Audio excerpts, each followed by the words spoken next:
కొత్త యుగానికి torch bearer doctor బుద్రి తాతి, Padmashri 2026. వారు అంటారు, చీకటిని చీల్చుకుంటూ వెళితేనే వెలుగు ఉద్భవిస్తుందని. బుద్రి తాతి సరిగ్గా ఆ వెలుగే అయ్యారు. కేవలం 15 ఏళ్ల వయసులోనే ఆమె ఒక కఠోర నిజాన్ని చూసింది. బడికి వెళ్లిన పిల్లలు వారి భవిష్యత్తు చీకటి పాలయ్యింది.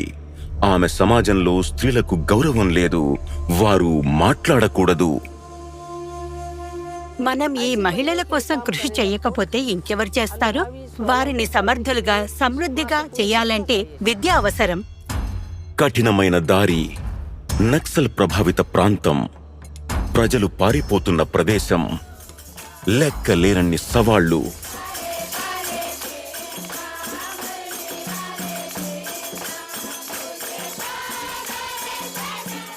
ఆకలి దప్పికల గురించి చింతించక మైళ్లు నడిచింది.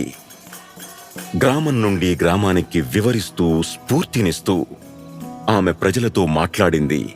పిల్లలను ప్రోత్సహించింది, తల్లిదండ్రులకు ప్రేరణనిచ్చింది. కొన్నిసార్లు ప్రజలు మా ముఖం మీదే తలుపులు మూసేసేవారు. అది మాకు తీవ్రంగా బాధ కలిగించేది.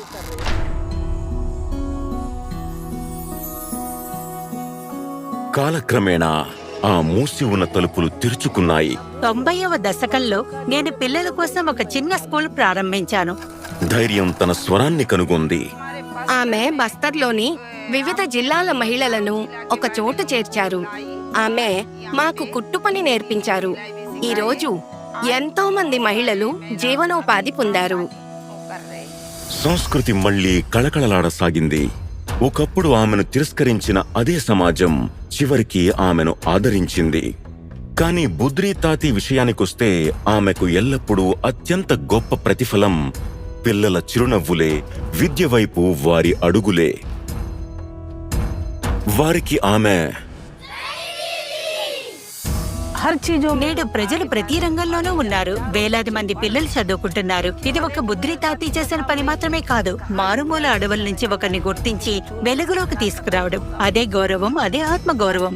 అది ఒక ప్రగాఢమైన ప్రయోజన భావనాన్ని కలిగిస్తుంది. అదేమిటంటే ఎక్కడో ఒక చోట ఏదో ఒక విధంగా సమాజానికి మనం. డాక్టర్ బుద్రి తాతి, పద్మశ్రీ 2026. 100 కోటి వందనాలు.